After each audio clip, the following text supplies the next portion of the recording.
सतगुरु की वड्याई समझेंगे। हमारे जीवन में सतगुरु की अहमियत क्या है, सतगुरु का रोल क्या है, आज भी वही चर्चा हम आगे बढ़ाएंगे। कुछ दिन पहले गुरु पूर्णिमा का दिन था। हर कोई शिष्य अपने गुरु के पास जा रहे थे, क्योंकि गुरु का दिन था। गुरु पूर्णिमा गुरु को मान के साजरा करते हैं। हर एक शिष्य अपने टीचर्स के पास जाते हैं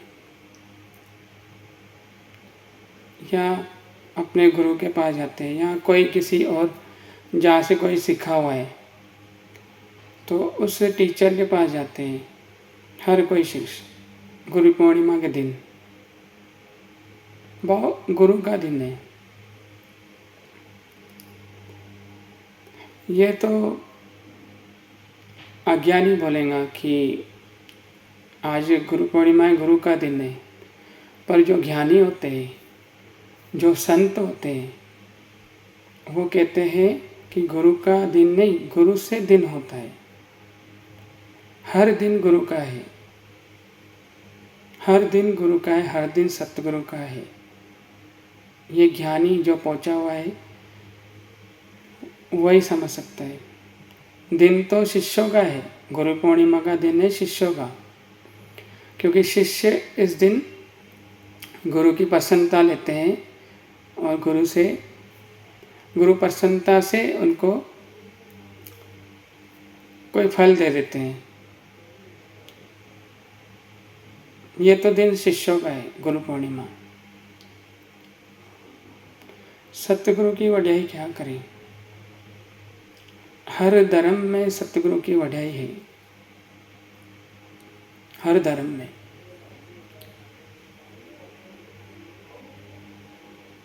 करता करे न कर सके, गुरु करे सो होय। तीनों लोक नौ खंड में, गुरु से बड़ा न कोई।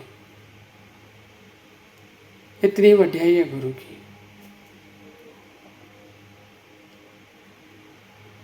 गुरु नानक पातशाह जी ने कहा है, एक ओंकार परमात्मा एक है। फिर कहा है सतगुरु प्रसाद। मिलेंगे कैसे? सतगुरु की कृपा से, गुरु की कृपा से। एक ओंकार सतगुरु प्रसाद, परमात्मा एक है। मिलेंगे कैसे? सतगुरु की कृपा से।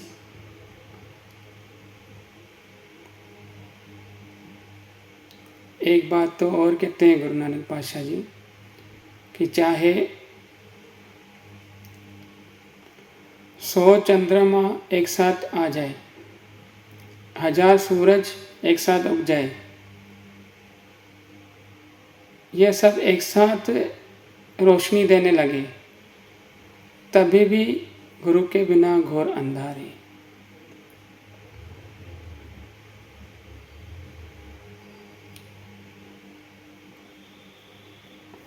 इतनी वड्याई गुरु की।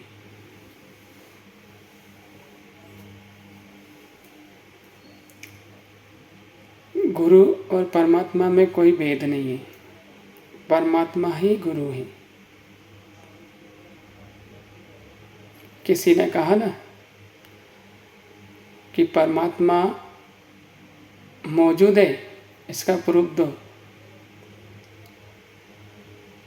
परमात्मा मौजूद है, इसका प्रूफ दो। इसका सबूत क्या है? सतगुरु के रूप में परमात्मा मौजूद है।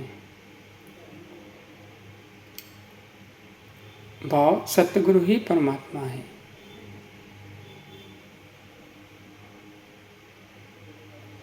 सतगुरु ही परमात्मा है, क्योंकि सतगुरु परमात्मा की राह जानते हैं।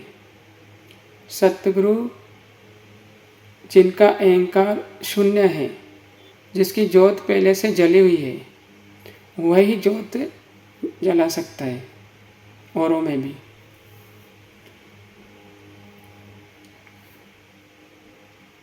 सतगुरु ही परमात्मा है।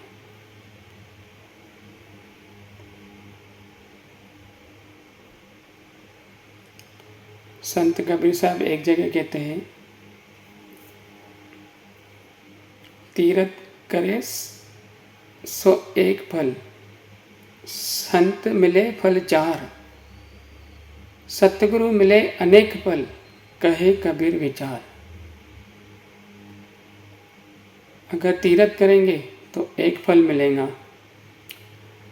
अगर संतों की संगत मिलेंगी तो चार बातें सीखने को मिलेंगी और भी बातें सीखने को मिलेंगी। इसलिए संत कबीर जी ने कहा है कि संत मिले फल चार, पर सतगुरु मिले तो अनेक फल, अनगिनत फल मिलेंगे, अनगिनत फल जिसकी गिनती नहीं है। जैसे हम तीर्थ करते हैं, व्रत रखते हैं, पूजा करते हैं और कई कई बाहर के साधन करते हैं, पर जहाँ सतगुरु आ गया वहाँ पे ये सब आ गए। जैसे हाथी के पाँव के नीचे पूरे जानवरों के पाँव आ जाते हैं, वैसे ये तीर्थ, व्रत, पूजा, ये सब जो है ना, जहाँ पे सतगुरु आ गए वहाँ पे सब आ गए।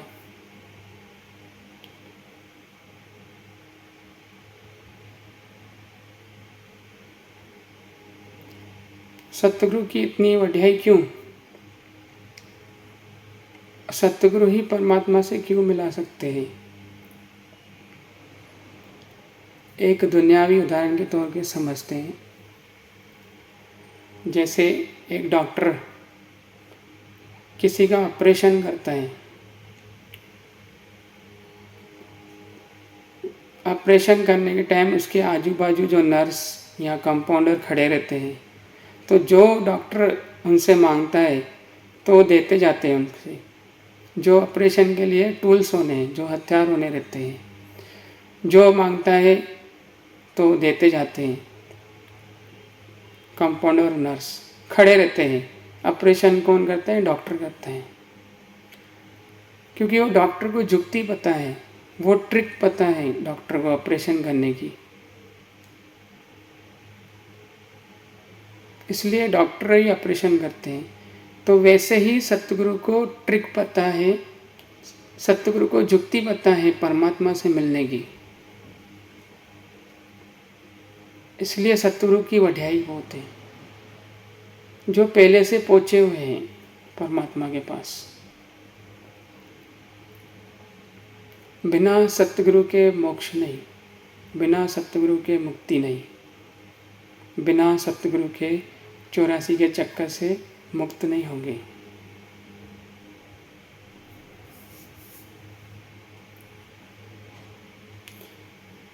कहते हैं कि सतगुरु हमारे आत्मा के बॉडीगार्ड हैं।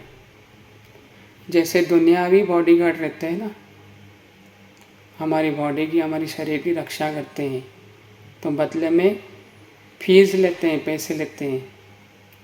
तो सतगुरु हमारी आत्मा के बॉडीगार्ड हैं और उनकी फीस क्या है? सत्संगत नाम सिमरन, ये उनकी फीस है। तभी हमारी बॉडी की रक्षा करेंगे। संत कबीर साहब कहते हैं कि रोज सतगुरु के दर्शन किया करें और बार बार किया करें, क्योंकि सतगुरु का दर्शन करेंगे ना तो हमारे अंदर एक एनर्जी आ जाएंगी और नाम जो है ना खुद ब खुद चल पड़ेगा हमारे अंदर, इतनी वाइब्रेशन आ जाती है।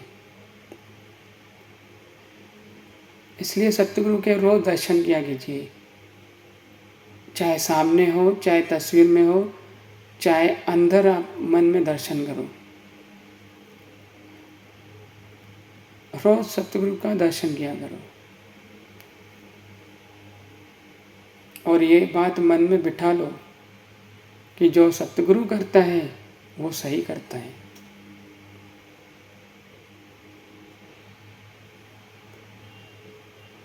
जैसे हर एक इंसान, हर एक जानवर या किसी और को पानी की ज़रूरत रहती है, ऑक्सीजन की ज़रूरत रहती है। इसके बिना वो आगे चल नहीं पाएंगे। तो वैसे ही सतगुरु के बिना परमार्थ में आगे बढ़ ही नहीं पाएंगे हम। सतगुरु के बिना परमात्मा से मिल नहीं पाएंगे हम। बिन गुरु न पाओगे हर जी को द्वार। सतगुरु वो दरवाज़ा है जिसे पार करके हमको परमात्मा के पास जाना है।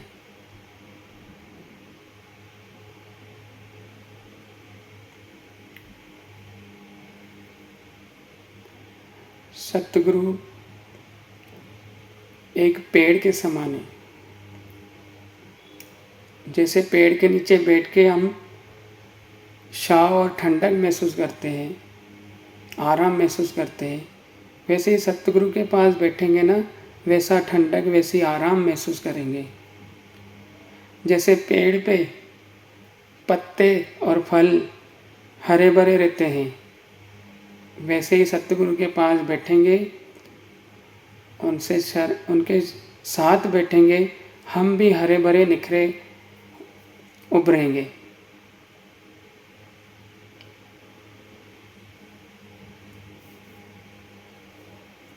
सतगुरु इतने बड़े दयालु हैं, इतने बड़े निर्वैर हैं कि हमारे लिए इस देह में आते हैं। सतगुरु आत्मा है, हमारे लिए इस देह में आते हैं क्योंकि हमें पार लगाने के लिए। परमात्मा की कृपा से सतगुरु आते हैं हमारे लिए इस देह में, जिसका अहंकार जीरो, जिसकी ज्योत पहले से जली हुई है, वही आगे ज्योत जला सकता है सब में।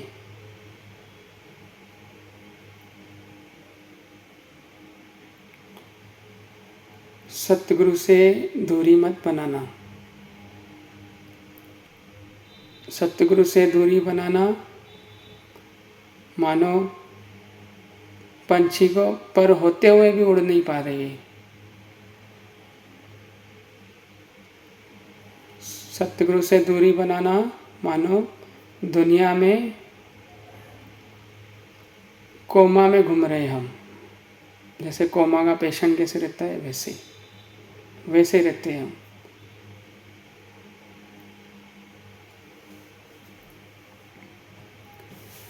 एक बहुत प्यारा उदाहरण था, कहीं मैंने सुना था, एक सत्संग में सुना था, बहुत ही प्यारा उदाहरण था कि जैसे हम बस में सफ़र करते हैं तो बस में पीछे वाली सीट पे जो बैठते हैं पैसेंजर, उनको काफ़ी धक्के लगते हैं।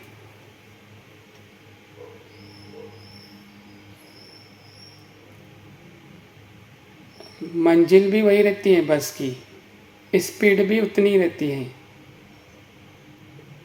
दूसरे लोग धक्के नहीं खाते, पर जो पीछे बैठे हुए रहते हैं पीछे वाली सीट पे, वो धक्के खाते हैं क्योंकि वो ड्राइवर की दूरी से रहते हैं। ड्राइवर की दूरी की वजह से धक्के खाते हैं पीछे वाली सीट वाले। तो वैसे ही हम परमार्थ में सतगुरु से दूरी बना के रखेंगे ना, तो धक्के खाएंगे। सतगुरु से दूरी करना मानो 84 के चक्कर में वापस जाना। सतगुरु सुखदाता है, सतगुरु दयालु है, सतगुरु कृपालु है। सतगुरु की मेहर जो है ना, बारिश की तरह हमारे ऊपर बरस रही है, सिर्फ हमको लेना आना चाहिए। और सतगुरु की कृपा मेहर कहाँ मिलेंगी? सत्संगत में। सत्संगत में ही सतगुरु की मेहर और कृपा मिलेंगी। नित्य सत्संगत और भजन सिमरन अपने जीवन में शैली बना लो।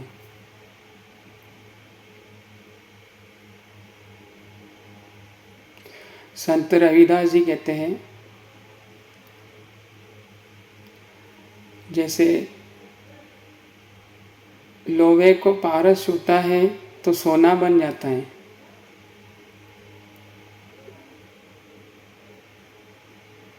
वैसे ही हम है लोहा और पारस है सतगुरु। अगर हम उनके शरण में चले गए तो हम भी सोना बन के निकलेंगे, सोना बन के निकलेंगे। पर कैसे? सतगुरु की बात मानेंगे, सतगुरु का हुक्म मानेंगे, सतगुरु के वचनों पे चलेंगे, सतगुरु का बाणा मानेंगे।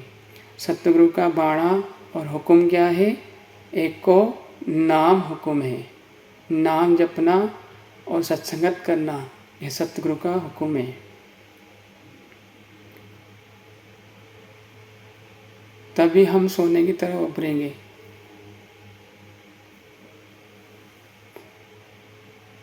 इतनी वड्याई सतगुरु की। सतगुरु हमारे लिए गॉड गिफ्ट है। वो कहते हैं ना कि गुरु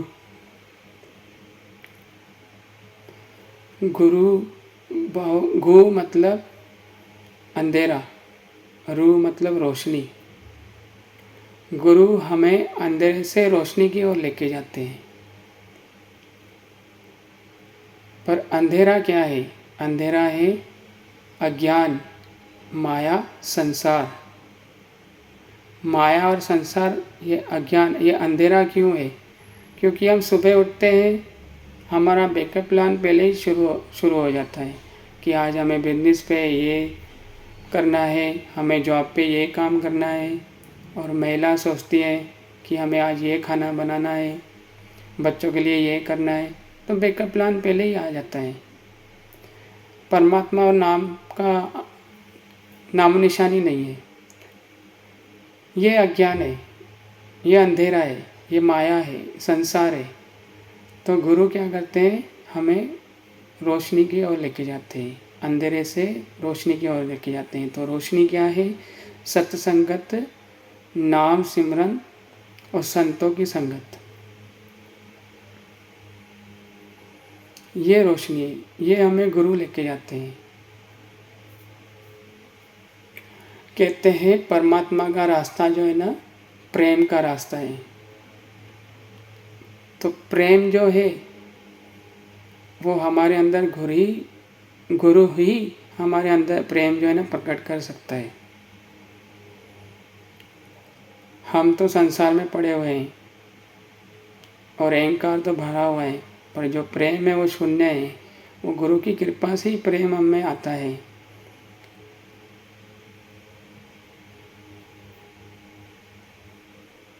सतगुरु की महिमा तो अपरंपार है।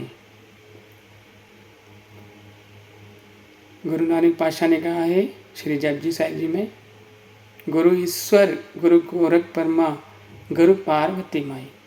गुरु ही ईश्वर है, गुरु ही सारे जगत के मालिक है।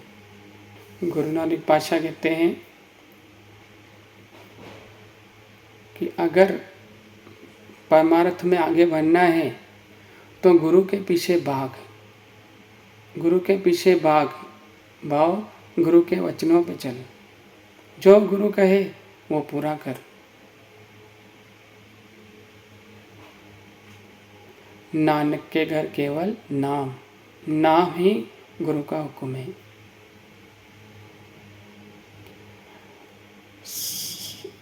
जब भी हम सिमरन पे बैठे तो गुरु को प्रार्थना करके बैठे, क्योंकि अगर गुरु की शक्ति हमारे पास आ गई,